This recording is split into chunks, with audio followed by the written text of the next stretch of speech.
BFM Business, Goût de Luxe Paris, le goût des autres.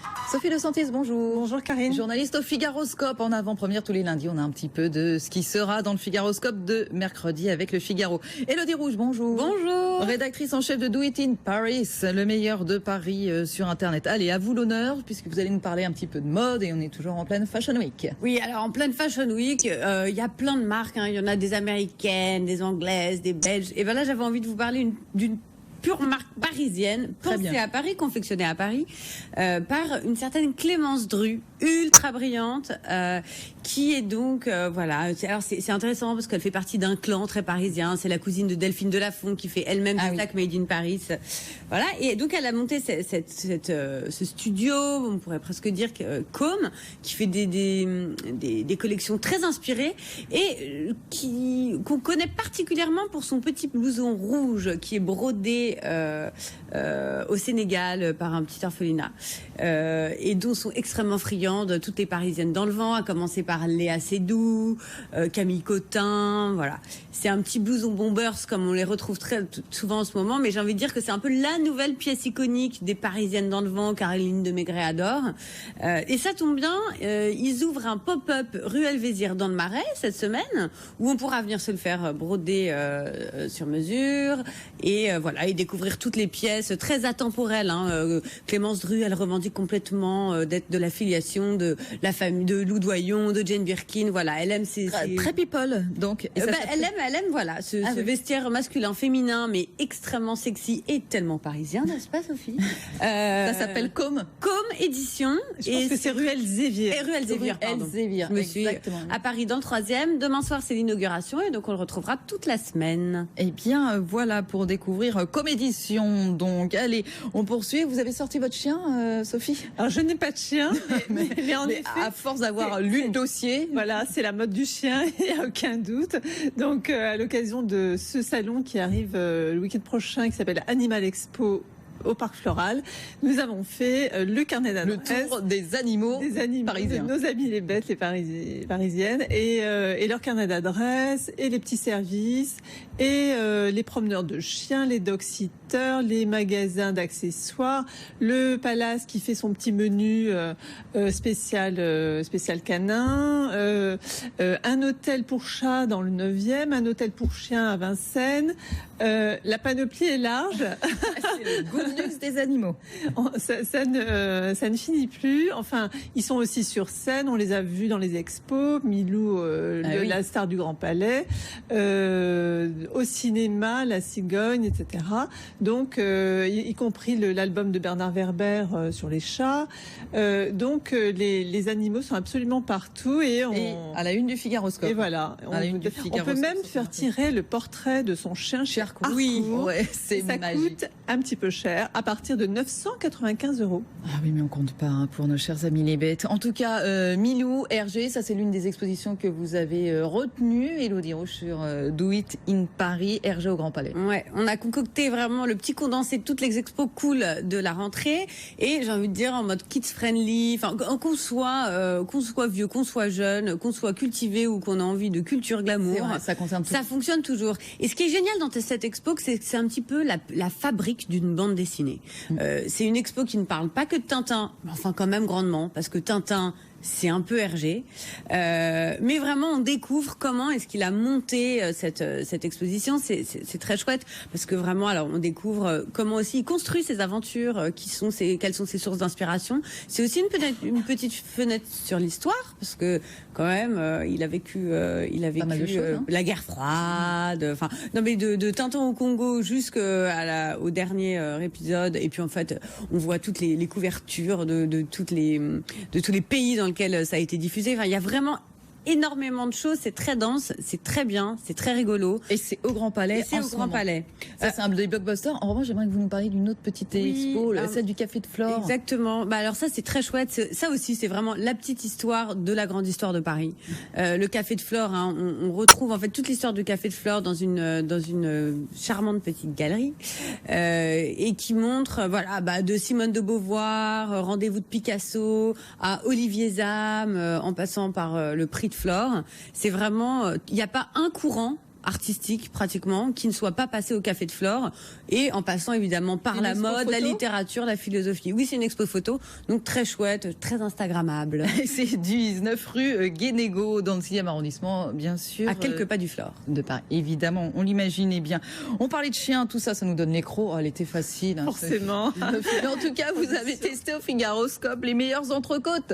Oui, alors au risque de choquer les végétariens, les véganes et les autres. Il y a encore des amateurs de bonne viande à Paris. Donc pour eux, on a établi un palmarès de la meilleure entrecôte de Paris. Arrive en tête, c'est pas tellement une surprise, Hugo Desnoyers à la Halle Secrétan dans le 19e. Seconde position, on a ex-aequo à la Mutualité, le terroir parisien.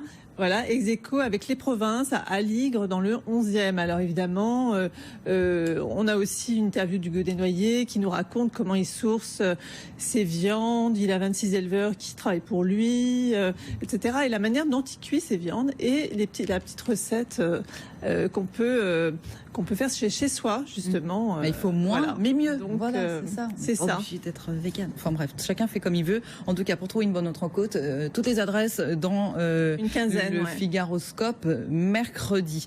Et une fois qu'on a bien mangé, il faut aller faire un petit peu de sport quand même. Voilà. Et alors vous avez testé la dernière tendance en matière de sport. Non, alors, ce n'est pas. Alors, il y avait des trucs, les derniers trucs dont j'avais entendu parler, c'est on danse enfermé dans le noir. Je vous ai parlé de beaucoup de choses parce que obsession des Parisiennes, c'est quand même de manger puis ensuite d'être aussi mince. Et alors on a trouvé vraiment, j'allais dire, il n'y a pas plus parisien comme sport. Allons-y. Ça s'appelle la barre aquatique. Alors concrètement, c'est quoi? C'est des cours de barre.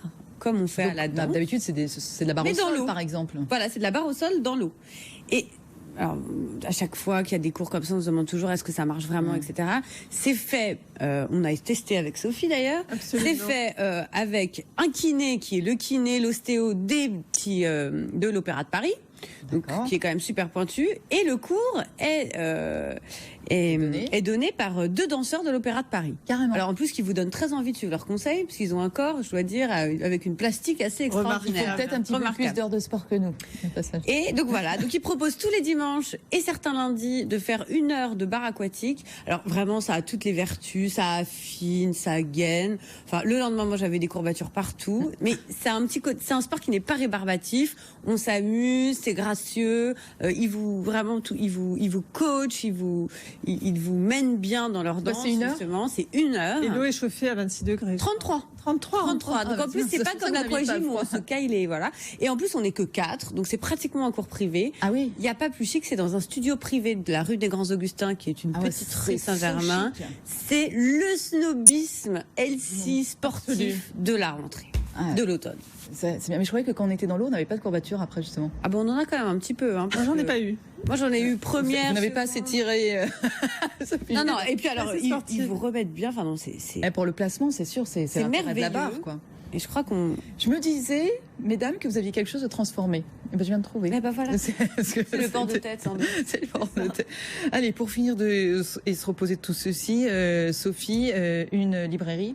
Oui, on s'allonge sur le divan, quasiment, puisque cette librairie historique de Saint-Germain-des-Prés, qui a fait les beaux jours de Saint-Germain-des-Prés et qui avait déménagé il y a une vingtaine d'années dans le 15e rue de la Convention, pas loin d'ici, a refait son décor et a un peu poussé les murs en installant une espèce de décor comme à la maison, des tapis, des canapés, des fauteuils club, un petit bar pour prendre un café, un baby-foot pour les enfants, et on peut s'installer, lire confortablement, sans que personne ne vous dérange.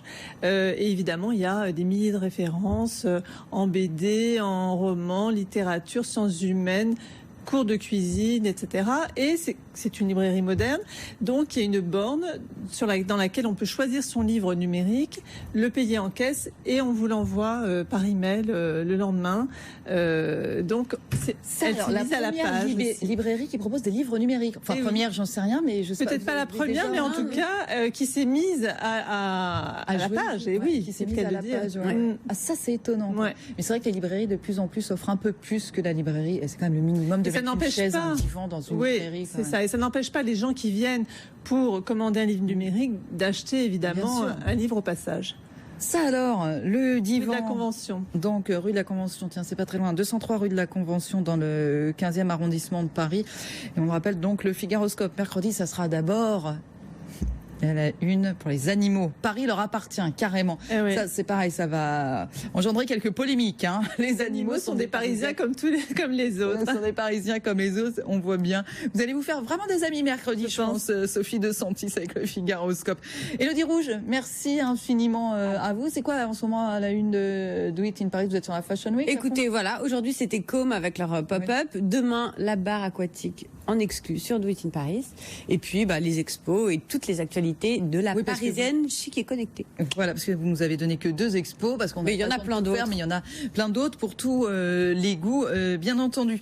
Allez, nous on va terminer justement avec l'image du jour autour de la Fashion Week. Vous avez sans doute entendu parler de ce défilé événement qui va se passer ce soir. Giorgio Armani, d'habitude il défile à Milan, bien évidemment, voilà. Et sauf que là, pour sa marque plus accessible, Imperio Armani, ce sera ce soir à Bercy, carrément. On n'en sait pas tellement plus. Il paraît qu'il va y avoir des miroirs, un petit peu pour faire ambiance studio. Sa ligne plus accessible, créée il y a 35 ans, faisait toujours la clôture de Milan. Et voilà, là, cette année, c'est comme ça. Il a dit que c'était une exception quand même, hein, donc sans doute que ça ne se reproduira pas de sitôt. Surtout après ce qui s'est passé avec Kim Kardashian hier soir. Bref, et c'est l'occasion aussi de redécouvrir 149 boulevard Saint-Germain, la toute nouvelle boutique Armani, entièrement refaite avec l'Imperio Armani Café et tout ce qui va avec. Je rappelle juste qu'en 1998, justement, Giorgio Armani avait voulu organiser un défilé place Saint-Sulpice qui avait été annulé au dernier moment pour raison de sécurité. Comme quoi, pas grand-chose ne change.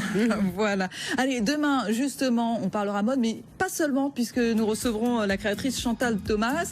Elle a travaillé sur la nouvelle revue du Crazy Horse. Ce sera Good Luxe Paris demain, votre nouvelle heure d'information autour du luxe. À demain.